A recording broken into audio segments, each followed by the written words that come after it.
Welcome everybody to a Senior Citizens Forum presented by Benefits for You Too Insurance Services.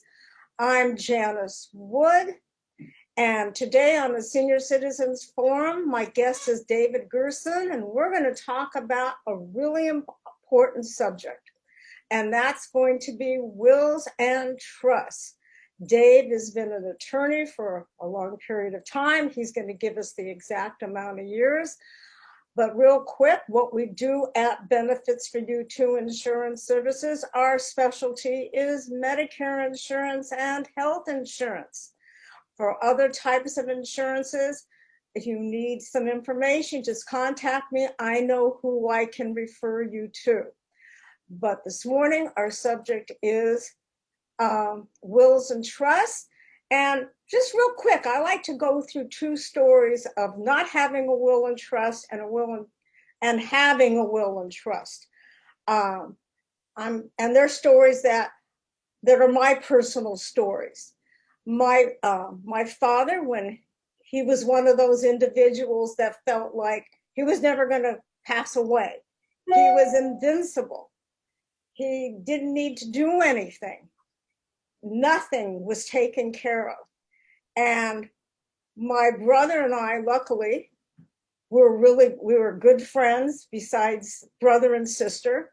We had to go through probate.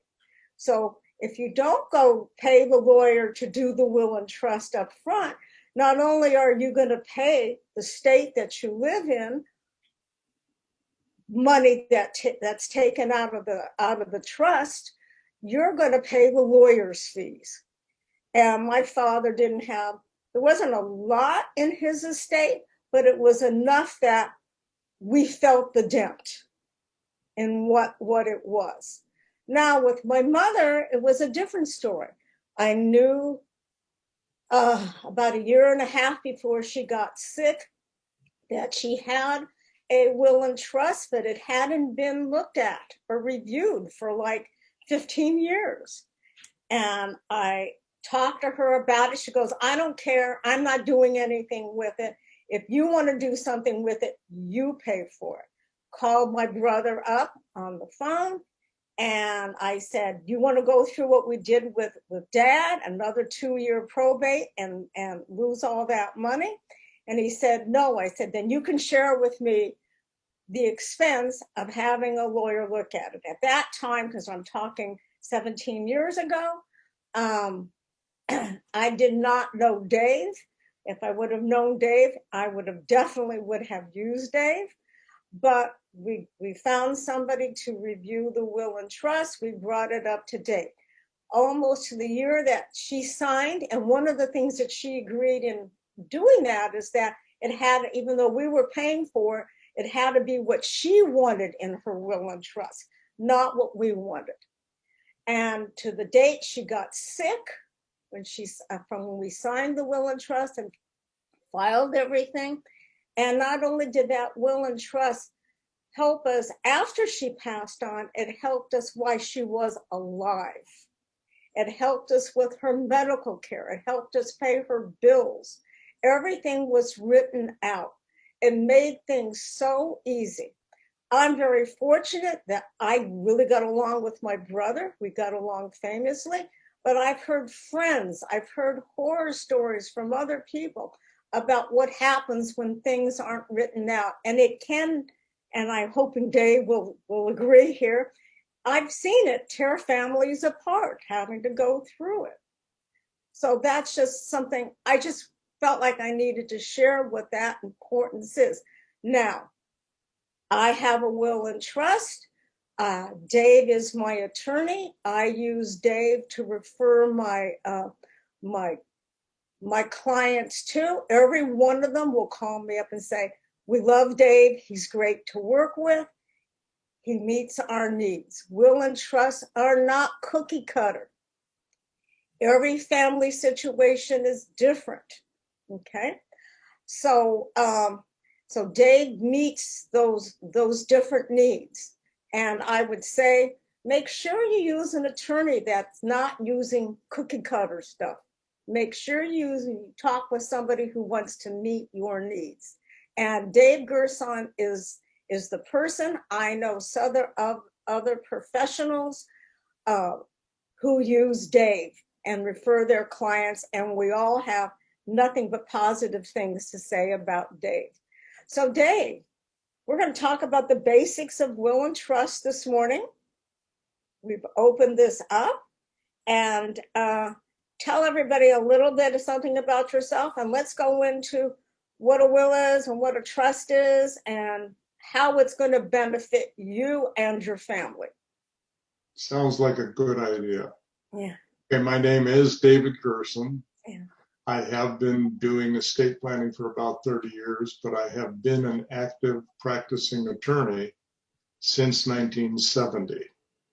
You do the math. Been a lot of time. I enjoy what I do tremendously, and I leave families better than I found them, which is way better than what I did the first 15 years of my practice when I was in Chicago as a divorce lawyer, a litigator.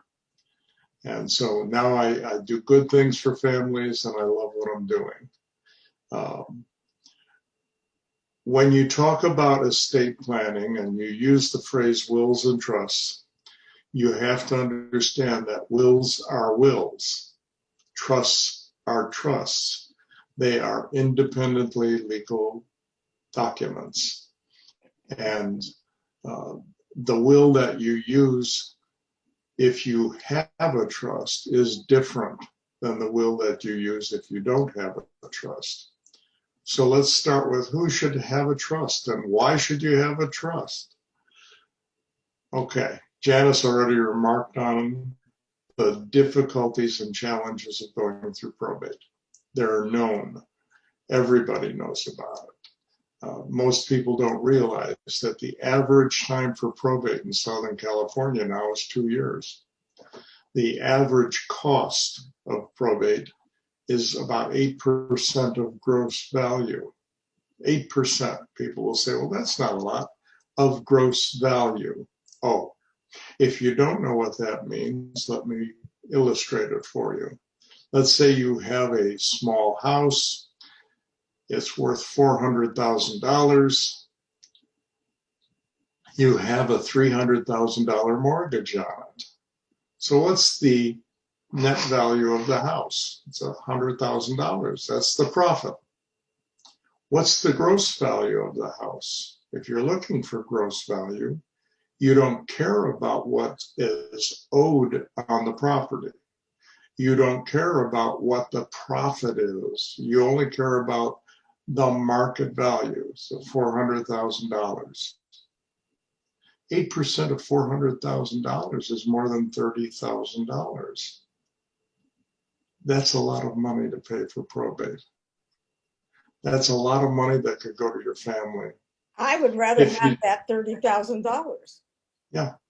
If you don't have a family and you think that gives you a good reason not to have a will or a trust, there are things you can do with your money that will benefit the community. You can leave money to a university. You can leave it to a charity. You can leave it to a religious organization.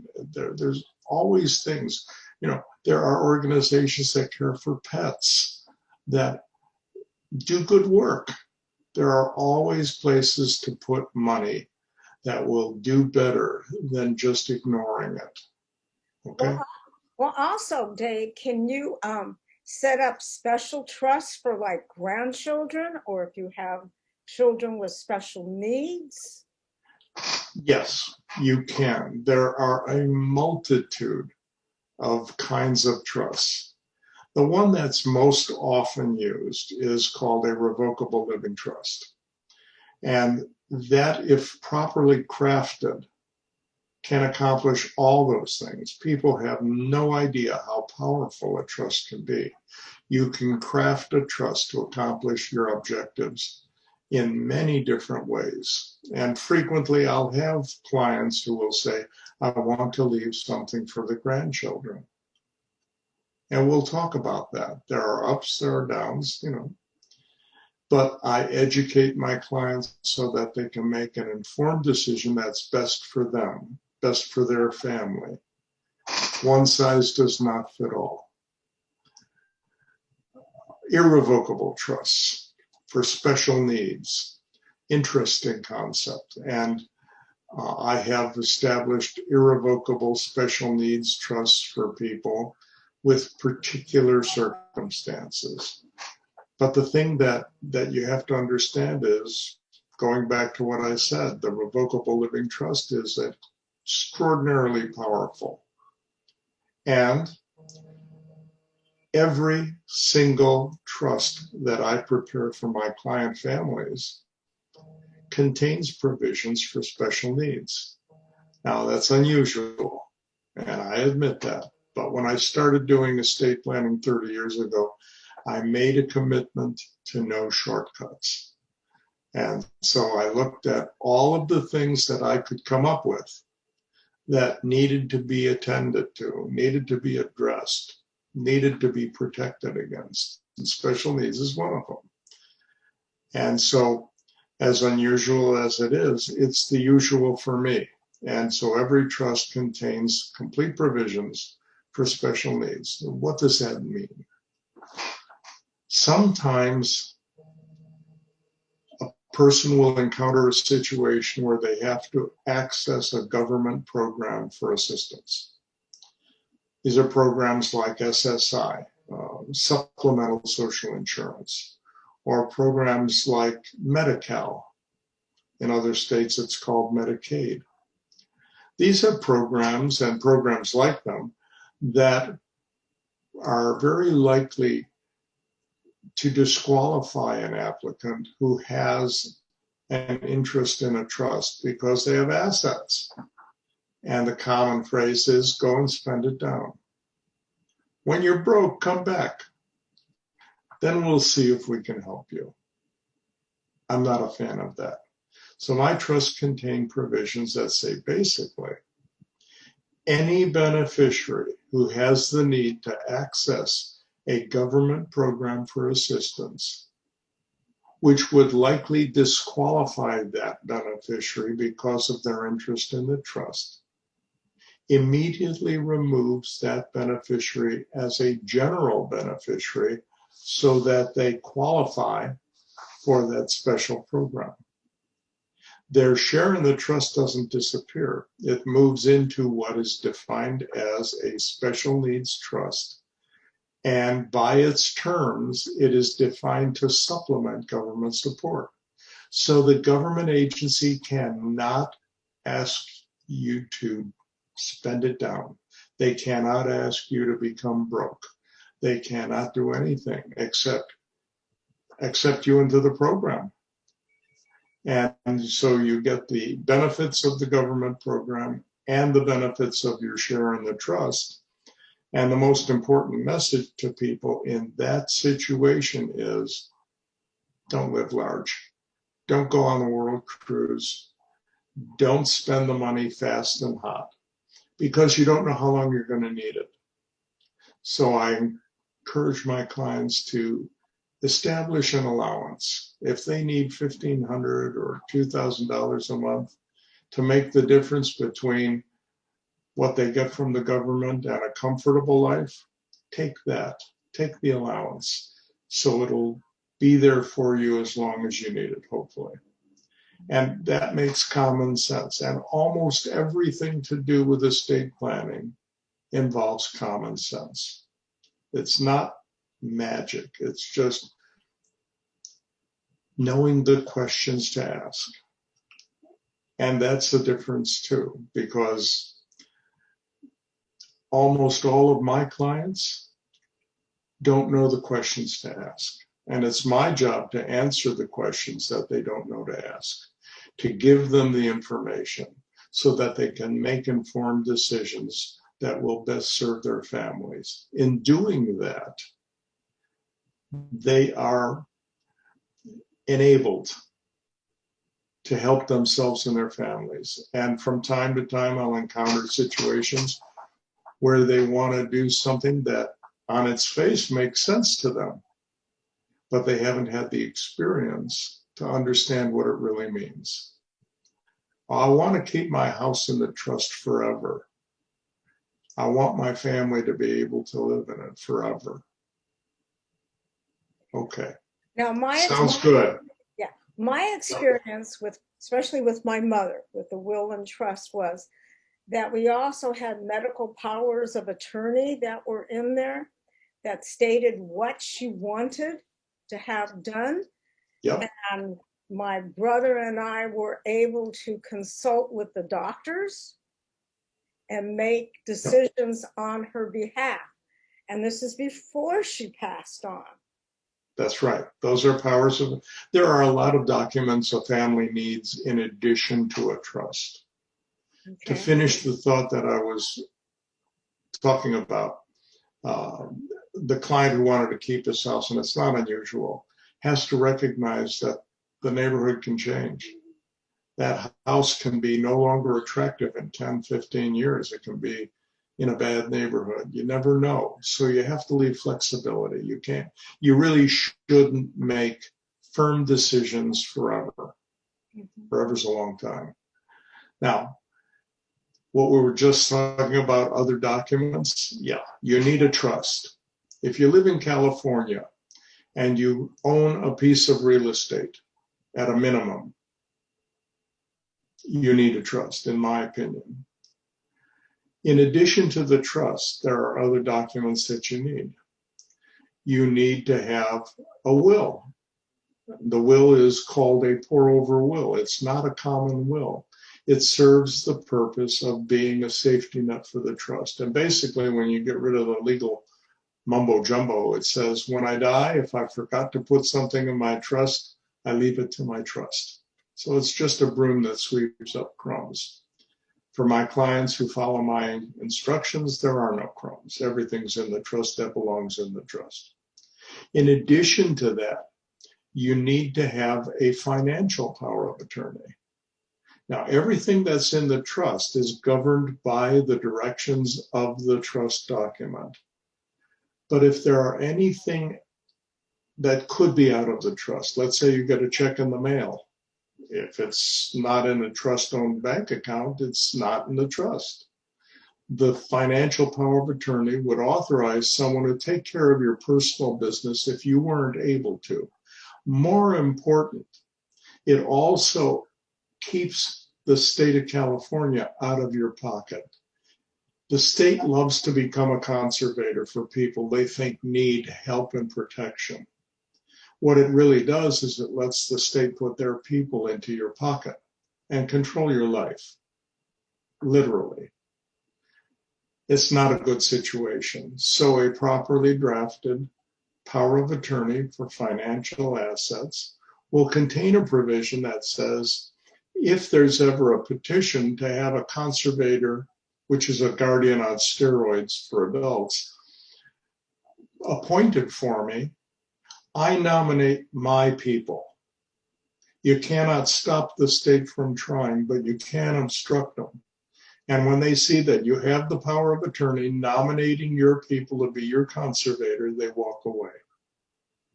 They're not interested in spending time and effort and resources on a losing cause. So it can protect you from the reach of the state. And the reach of the state goes directly into your pocket. Okay? You also need healthcare documents. I include 3 healthcare documents. I include an advanced healthcare directive. This is a durable healthcare power of attorney that appoints agents and authorizes them to make medical decisions for you if you cannot make them for yourself. And among those are end-of-life decisions. For example, you can choose not to prolong life, or you can choose to prolong life. In 30 years, I think I've had 4 people choose to prolong life. You choose not to prolong life. You're saying, if I have an incurable, irreversible, fatal medical condition, it's going to kill me in a relatively short period of time without medical intervention. Let me go. Pull the plug. Let me go. I have somewhere to be. or if I have if I suffer from a persistent vegetative state, and there's no reasonable medical expectation I'll ever recover or ever enjoy a quality of life, let me go. I don't want to be that gal from Florida who was flatlined but kept alive for 11 years. I don't need that. My family doesn't need that. Let me go. And so the power of attorney makes this decision clear. What does that accomplish? The most important thing is that it is your voice. It's your decision. When we went through these documents with my family, I told my kids, in particular, regard to that if I'm ever in that position, that I need you to make these decisions. It's okay to feel bad. It's not okay to feel guilty about it because it wasn't your decision. It was my decision. I made it clear. And you owe me the responsibility of doing what I task you to do when I cannot do it for myself. So feel bad, but move on. The other decision of major importance is whether or not to donate organs at death. You can be very clear about that. So there's no discussion, there's no controversy, there's no disagreement, because it's your decision that will be done. Very important document. It's crucial. Another healthcare document is called a Hippa Release. Many people will try to crush Hippa Release into the power of attorney. The Hippa Release authorizes your doctor to talk to other medical professionals, to talk to your family, to talk to your agents under your power of attorney, which is usually your family, to talk to your successor trustees on your trust, which is usually your family, about you, about your medical condition. Without this authorization, they're not supposed to talk to anybody. It's confidential. I keep it as a separate document because they come from separate legal sources. The power of attorney is based on state statutes. The Hippa Release is based on federal law. They deserve to be independent legal documents. And the Hippa Release is one page. We can certainly afford to print that out. I include a third document, which is, again, highly unusual, and it is a tactical document. It's called a Notice of Intent to Return Home. In 30 years, I have never had a client need it. If I ever have one client need it, I'll feel vindicated. So what are we talking about? Under Medi-Cal law, your home is exempt if you intend to return home, regardless of your medical condition. So how does this impact a potential client? Somebody is very sick. Matter of fact, they're dying, but they're doing a bad job of it. So they go in the hospital and they spend 4 months in the hospital dying. Along the way, they have to go on Medi-Cal for whatever reason. Usually, Medi-Cal would file a lien against their house immediately. With a notice of intent to return home, they're not supposed to file a lien against your house. They can't do it.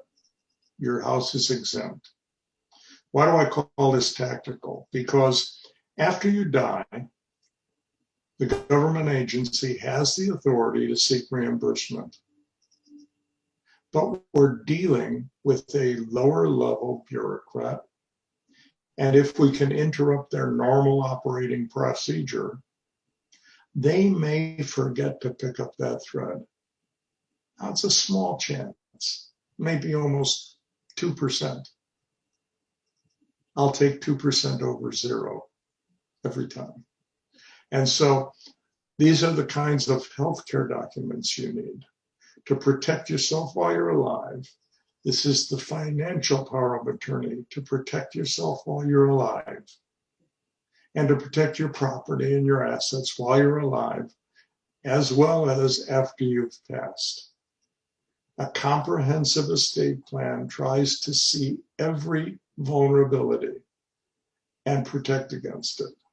Not whether it's likely or probable, but if it's there, you deserve protection against it. That's what we mean when we say no shortcuts. Okay. Now, what if I'm a person that doesn't own any property? I've sold my property, but I have 401ks. I have a lot of IRAs. I have invested money. Will the will and trust cover those? Those people need to have a will and trust? Okay, for starters, if you have no real estate, but your assets are more than $150,000, not counting IRAs and 401ks, then you need a trust. IRAs and 401ks, let's call it generally qualified plans. Those are tax-deferred plans, tax-deferred annuities, 401ks, 403bs, SEP IRAs, Roth IRAs, traditional IRAs, rollover IRAs. Any of those plans do not go in a trust. Why? Because you acquire them in your name. And under the current law that governs those kinds of assets, if you change the ownership name, chances are better than 98% you will lose the tax deferment. So what we do with those kinds of plans is, first, we very, very carefully manage the designation of beneficiaries so that it goes to people appropriately. And we designate those beneficiaries so that they have close to the same distribution that you would have in the trust. And we always add the trust as the final contingent beneficiary so that there is always a bucket to collect those monies. Okay? Okay. As to brokerage accounts and investment accounts, those should be in the trust. And that will allow the trust to govern their distribution using one voice. Why is that important? Because you need to protect those investment assets against probate. I knew a highfalutin CPA. He was a high-level CPA, and he had a trust. We knew each other through family, and he never asked me to review his trust, and I never asked him if I could. I don't do that. He had a house, and I figured he had some investment accounts. When he died, his family discovered that his house was in the trust. It was protected. They also discovered that he had 14 brokerage accounts that were not in the trust. Not a good situation. There's still, it's been a couple of years, there's still some probate going on.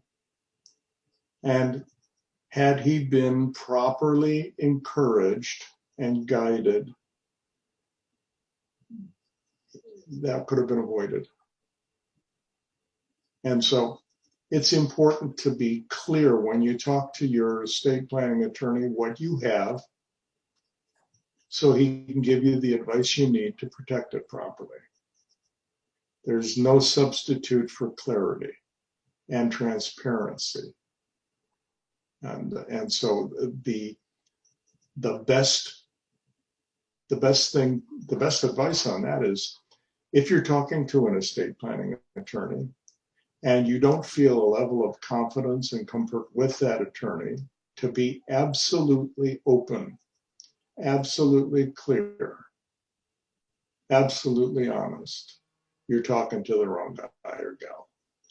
You need to have a very close, comfortable relationship with your estate planning attorney, because they're handling things for you that are extraordinarily important to you. Enough said about that.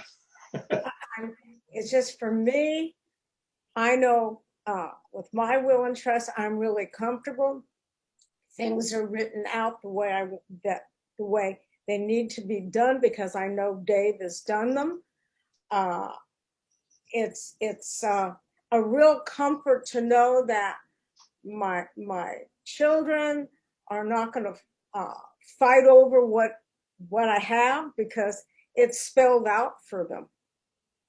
And also, if I get sick, I know that everything is in there for my one son to take care of everything. It's all spelled out, along with, who do I want to leave a piece of jewelry?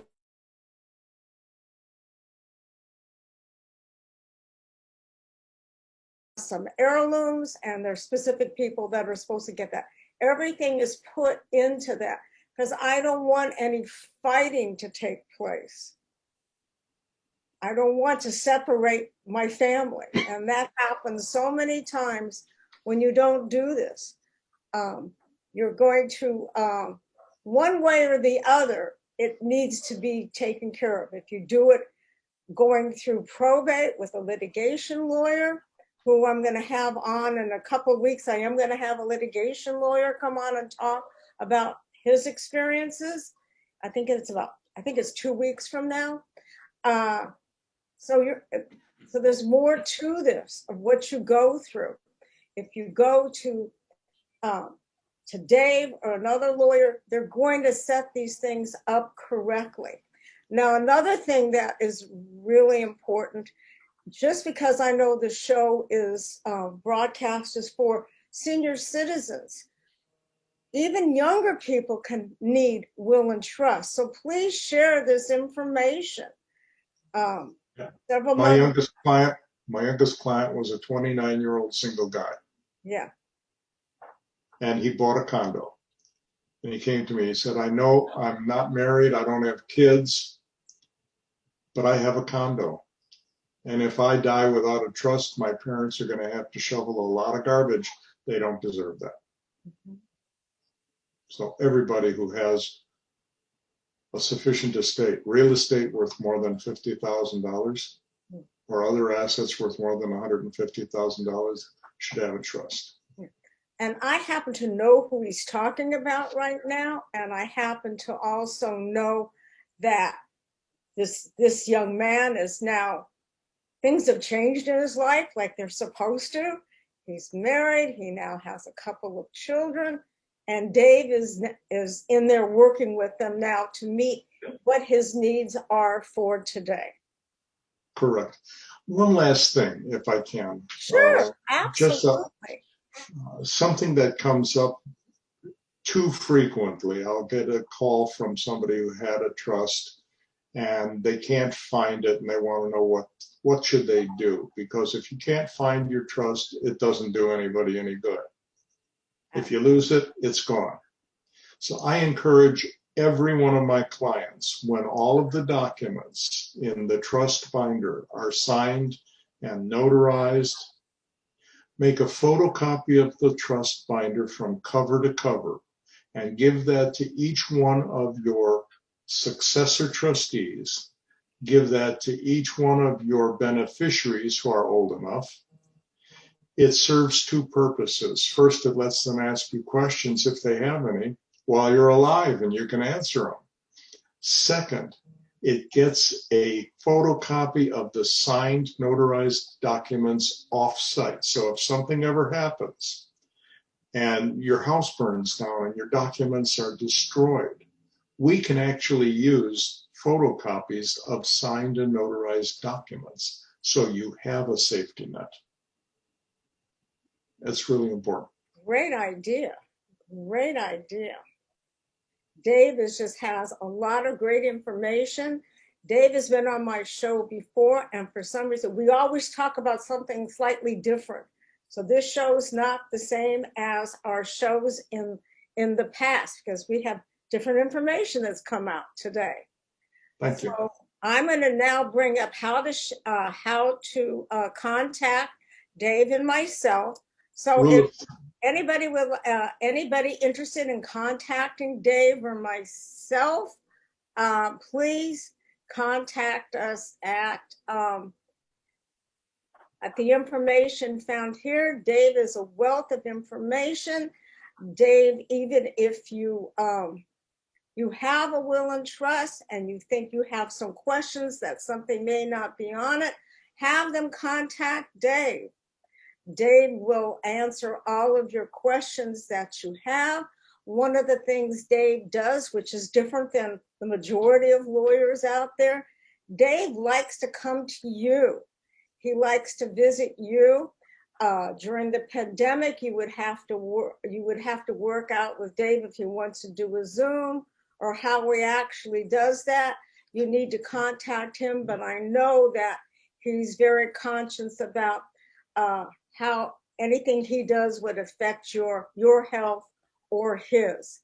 If you need to contact me, here's my information. It is still open enrollment time for people who are below the age of 65. If you don't have health insurance, you will be penalized on your taxes. So that open enrollment time goes into May 15th. And there is talk of extending it to August 15th, but I haven't seen anything official come out on it yet from the state of California or any of the insurance carriers that I work with. But please feel free to contact Dave and I. We love to work with you, and I know, Dave, if you have any questions that you feel that maybe your existing attorney hasn't covered, Dave is open to chat with you through either email, through on Facebook. He's available in many different ways, and his information is on here, and you also will see his website on here. Please feel free to contact us. We also will be posting this on Facebook, Instagram. We're now going on to LinkedIn and posting it on LinkedIn. And in the next 2 weeks, we will be having this posted in podcast. Dave has been on my show several times in the past, and we talk about different things. Some of it is the same, but yet a different way. And I know, because this subject is so important, in 6 or 7 months or so, I may have Dave back, because having a will and trust is really important for your families. And again, please share this with other people. We love to have them hear us and see it. And when the podcasts become available, we're going to start marketing on there. But that's something that's about 2 weeks out yet before we're completely ready to do the podcast. So Dave, as always, thank you so much for participating in my Senior Citizens Forum. It's always been great, and I'm ready to go to wherever that is behind you. Okay. Thanks for the opportunity to be here.